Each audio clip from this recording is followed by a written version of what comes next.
मजाक भारी पड़ेगा। जी हां, पिछले कुछ दिनों में लगातार यूक्रेनी सैनिकों की तरफ से रूस के कई इलाकों पर कब्जे का दावा किया गया।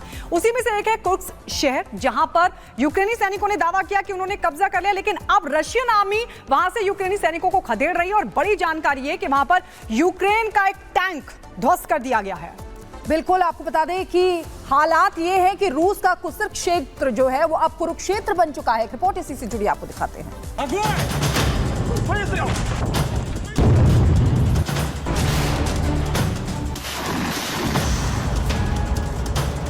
कुर्स्क में जारी महासंग्राम, क्या होगा जंग का अंजाम? पुतिन का सीक्रेट ऑपरेशन, घिरने से जेलेंस्की की टेंशन। रूस का कुर्स्क अब कुरुक्षेत्र बन चुका है। जंग का निर्णायक मोड़ क्या यहीं से निकलने वाला है? दोनों ओर से ताबड़तोड़ हमले हो रहे हैं, लेकिन पुतिन के अटैक अब यूक्रेन आर्मी के लिए घातक बन चुके हैं। उसके पीछे है पुतिन का वो गुस्सा जो जेलेंस्की के एक मजाक की वजह से भड़क गया। रशियन आर्मी ने कुर्स्क में यूक्रेनी टैंक को ध्वस्त कर दिया। एक के बाद एक ताबड़तोड़ वार हो रहे हैं। पुतिन ने पहले यूक्रेनी आर्मी को अंदर घुसने दिया, फिर एक साथ ऐसे हमले किए जा रहे हैं कि जमीन से आसमान तक जेलेंस्की की सेना दहल उठी है।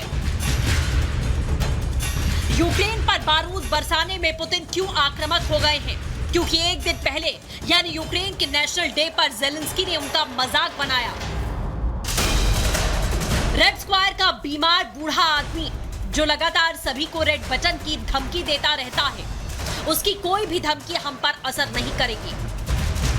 जेलेंस्की के जोश की वजह से एक नई यूक्रेनी ड्रोन मिसाइल, जिसके दम पर उन्होंने कहा है कि यह हथियार युद्ध में रूस को पीछे ढकेल देगा। पुतिन को रोकना आसान नहीं है, क्योंकि कुर्स्क में घुसती यूक्रेन आर्मी के खिलाफ अब रूसी राष्ट्रपति ने अपनी फौज को ऐसा शस्त्र दिया है जो आसमान से मौत बरसा रहा है। पुतिन ने गुप्त जगह अपने सैन्य कमांडरों से मीटिंग की, युद्ध की पूरी रिपोर्ट ली, पलटवार का पूरा खाका बनाया और फिर उस रणनीति का असर दिख रहा है कामोव के 52 एलिगेटर। पुतिन के नए प्लान को लागू करने में यह खतरनाक हेलीकॉप्टर सबसे बड़ा रोल प्ले कर रहा है, जो आसमान से ही दुश्मन के ठिकानों को ढूंढकर तबाह कर देगा। फिलहाल जेलेंस्की के पास में इसका कोई तोड़ नहीं है। Bureau report, Republic Bharat. और इधर आपको बता दें कि इजराइल की सेना लेबनान में हिजबुल्लाह के इलाकों को ताबड़तोड़ हवाई हमले कर रही है और इसमें 100 से ज्यादा ठिकानों को ध्वस्त कर दिया गया है, जो जानकारी मिल रही है। और आपको बता दें, ये हमला ऐसे वक्त में किया गया जब हिजबुल्लाह की तरफ से सैकड़ों मिसाइलें इजराइल के उत्तरी इलाके में दागी गई थी और उस पूरे इलाके को दहला दिया गया था, लेकिन इजराइल ने मुंहतोड़ जवाब दिया और हिजबुल्लाह के मंसूबों पर फेर दिया पानी। इस रिपोर्ट में आपको दिखाते हैं।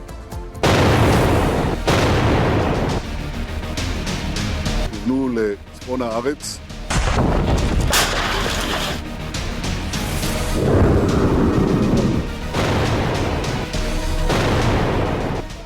क्या मिडिल ईस्ट में जंग की शुरुआत हो गई है? क्या हिजबुल्लाह ने हमास का साथ देते हुए गाजा का बदला लेना शुरू कर दिया है? क्या लेबनान ने तैयार कर ली है इजराइल की तबाही की स्क्रिप्ट? क्या हिजबुल्लाह ले रहा है अपने कमांडर की मौत का बदला? ये सवाल इसलिए क्योंकि एक तरफ हिजबुल्लाह के आतंकी इजराइल पर रॉकेट और मिसाइल से अटैक कर रहे हैं, तो दूसरी तरफ इजराइल भी हिजबुल्लाह पर जवाबी कार्रवाई कर रहा है। लेबनान से सटे इजराइल के आसमान रॉकेट और मिसाइल से फटे नजर आ रहे हैं। हेलीकॉप्टर गश्त कर रहे हैं, तो इलाके में लगातार सायरन की आवाजें सुनवाई दे रही है। मध्य पूर्व का महायुद्ध भीषण होता नजर आ रहा है। इजराइल हमास के खात्मे पर काम कर रहा है, तो उसे बचाने में लगा हिजबुल्लाह अब नेतन्याहू के मुल्क पर ताबड़तोड़ हमले कर रहा है। ईरान समर्थित हिजबुल्लाह ने इजराइल पर बड़ी संख्या में ड्रोन और रॉकेट दागे, उत्तरी इजराइल के शहरों को टारगेट किया। एक्रे में रिहायशी बस्ती पर रॉकेट और मिसाइल दागे, जिससे घरों को नुकसान पहुंचा। तो वहीं मनोट कस्बे में एक मुर्गी घर पर अटैक किया गया, जिसमें पोल्ट्री फार्म को नुकसान पहुंचाया गया, साथ ही कई मुर्गियां राख हो गई। माना जा रहा है कि हिजबुल्लाह बेरूत में अपने कमांडर की हत्या का बदला ले रहा है और इसीलिए इजराइल पर रॉकेट डाल रहा है। लेकिन इजरायली डिफेंस सिस्टम ने आसमान में आए आयरन डोम की मदद से हिजबुल्लाह के रॉकेट को मार गिराया। כוונו לצפון הארץ, הוא מסכל גם איומים רבים אחרים, פועל בעוצמה גדולה, אין בהגנה, כוונו לצפון הארץ, הוא מסכל גם איומים רבים אחרים, פועל בעוצמה גדולה, אין בהגנה. हिजबुल्लाह के अटैक के बाद इजरायली पीएम नेतन्याहू और रक्षा मंत्री योव गैलेंट ने आईडीएफ यानी कि इजराइल डिफेंस फोर्सेस के हेडक्वार्टर में अधिकारियों के साथ मीटिंग की, जिसमें हिजबुल्लाह के खिलाफ रणनीति तैयार की गई है। בוקר טוב. בשעה האחרונה זיהינו היערכות נרחבת של חיזבאללה לירות לעבר עורף מדינת ישראל. לאחר הזיהוי הנרחב, חיל האוויר ופיקוד הצפון החלו לתקוף באופן יזום ורחב מטרות חיזבאללה להסרת איומים שכוונו לעבר אזרחי מדינת ישראל. אנחנו מסירים איומים על העורף הישראלי. इजराइल डिफेंस फोर्सेस का दावा है कि हिजबुल्लाह दोबारा इजराइल पर अटैक करने की प्लानिंग कर रहा था और इजराइल की कार्रवाई उसी का जवाब है। रिपोर्ट के मुताबिक हिजबुल्लाह इजराइल पर लगभग 1000 रॉकेट दागने की तैयारी कर रहा है। तो वहीं हिजबुल्लाह के मुताबिक उसने पहले चरण में उत्तरी इजराइल में सैन्य ठिकानों को टारगेट किया। 11 सैन्य ठिकानों पर 320 रॉकेट दागे। इजरायली सूत्रों के मुताबिक हिजबुल्लाह ने इजराइल पर सुबह 5 बजे हमले की योजना बनाई थी। वो हमला करता उससे पहले आईडीएफ ने सुबह 4:45 बजे हमला किया और उसको रोक दिया। ננקוט צעדי זהירות ואחריות. אנחנו נעדכן באופן מיידי על כל שינוי בהנחיות. ההגנה לא הרמטית, ואתם נדרשים להמשיך ולהישמע להנחיות פיקוד העורף. אלה הנחיות מצילות חיים. תמשיכו להתנהל באחריות כפי שהתנהלתם עד כה. בהישמע התראה ייכנסו למרחב המוגן למשך 10 דקות. इजराइल के पलटवार से हिजबुल्लाह बौखला गया है। उसने इजराइल के खिलाफ दोबारा कार्रवाई की शुरुआत की घोषणा करते हुए कहा कि अगर इजराइल नागरिकों को नुकसान पहुंचाता है तो हमारी प्रतिक्रिया बहुत कठोर होगी। हिजबुल्लाह भले कितनी भी कोशिश कर ले, लेकिन इजराइल डिफेंस फोर्सेस ने अब ठान लिया है कि जैसे वो हमास के खात्मे के लिए जंग लड़ रहा है, वैसे हिजबुल्लाह का भी नामो निशान मिटाकर रहेगा। Bureau report, Republic Bharat.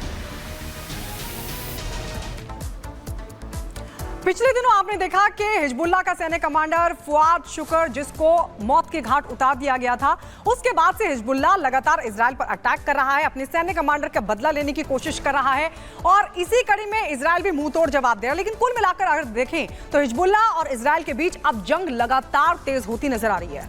जहां एक तरफ ओमान की खाड़ी में अमेरिकी एयरक्राफ्ट कैरियर अब्राहिम को तैनात किया गया है, वहीं दूसरी तरफ आपको बता दें कि हिजबुल्लाह और इजराइल के बीच वार पलटवार और तेज हो गया है। एक रिपोर्ट इसी से जुड़ी आपको दिखाते हैं।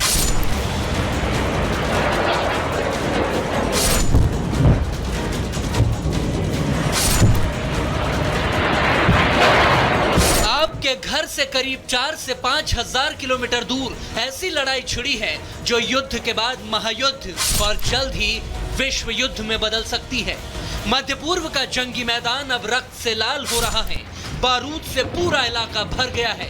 रॉकेट, मिसाइलों और बमबारी ने आसमान को धुआं कर दिया है। इजराइल और हिजबुल्लाह की ये जंग इतनी भीषण हो गई है कि अब अमेरिका ने नेतन्याहू के देश के आसपास सुरक्षा कवच खड़ा कर दिया है। ओमान की खाड़ी में बाइडेन का एयरक्राफ्ट कैरियर अब्राहम पहुंच चुका है, यानी एक ऐसी अभेद्य दीवार बनाने की तैयारी हो रही है जिसके पार हिजबुल्लाह का कोई भी हथियार न जा पाए, क्योंकि हिजबुल्लाह अब खूंखार हो गया है। सैकड़ों रॉकेट दाग रहा है। उसकी पहली तस्वीर देखिए, ये दूसरी तस्वीर देखिए और तीसरी तस्वीर पर नजर डालिए। हिजबुल्लाह के इन हमलों की वजह है अपने सैन्य कमांडर फुआद शुक्र की हत्या, जिसकी मौत का बदला लेने के लिए हिजबुल्लाह ने इजराइल पर रॉकेट्स की बौछार कर दी। और अब नसरल्लाह सामने आया है और उसने खुलेआम धमकी दे दी है कि ईरान भी जल्द इजराइल पर धावा बोलेगा। ऐसे एक दो नहीं बल्कि कई हमले हुए हैं, क्योंकि हिजबुल्लाह ने इजराइल पर एक साथ 320 से ज्यादा रॉकेट दाग दिए। इजराइल के 11 मिलिट्री ठिकानों को निशाना बनाया गया। इसके बाद आनन फानन में इजराइल के रक्षा मंत्री ने 48 घंटों के लिए अपने देश में इमरजेंसी लगा दी। उधर इजराइल ने भी पलटवार करते हुए 100 फाइटर जेट से हमला कर दिया। हिजबुल्लाह के 40 से ज्यादा ठिकानों पर नेतन्याहू ने टारगेट किया। यानी दोनों ओर से इतने भीषण हमले हुए जो शायद ही पहले कभी दिखे हों। वैसे तबाही और भी ज्यादा हो सकती थी, लेकिन नेतन्याहू की सेना ने वक्त रहते एक्शन ले लिया। खबर है कि हिजबुल्ला 5 बजे हमला करना चाहता था, लेकिन नेतन्याहू ने 15 मिनट पहले ही उसका प्लान धराशायी करते हुए 4:45 बजे ही ठोक दिया। इजराइल ने दावा किया है कि हिजबुल्ला इजराइल पर हमले की तैयारी कर रहा था, इसीलिए उसने हमले को नाकाम करने के लिए ये एयर स्ट्राइक की है। हमले के बाद पीएम बेंजामिन नेतन्याहू ने कैबिनेट की बैठक बुलाई और हिजबुल्ला को 2 जवाब दे दिया। חיל האוויר הוא אגרוף הברזל שלנו שיודע לפגוע בבטן הרכה של אויבינו. הצוות הקרקע, הטייסים, המפקדים פה עושים עבודה הירואית והם מוכיחים את זה פעם אחר פעם, ואם נצטרך נוכיח את זה שוב וביתר שאת. लेबनान और इजराइल के बीच हमले उस वक्त हुए हैं जब गाजा में जारी जंग को रोकने के लिए मिस्र की राजधानी काहिरा में बैठक चल रही थी। राष्ट्रपति जो बाइडेन हालातों पर नजर बनाए हुए हैं। उन्होंने नेशनल सिक्योरिटी टीम के साथ मीटिंग की और व्हाइट हाउस ने बयान जारी कर कहा है कि अमेरिका इजराइल को सुरक्षित रखने में उसकी हमेशा मदद करता रहेगा। जॉर्डन में अमेरिकी सैन्य कमांडर से इस बीच आईडीएफ के अधिकारी ने मुलाकात की है और अमेरिका ने अपनी तैनाती इजराइल के आसपास बढ़ानी तेज कर दी है।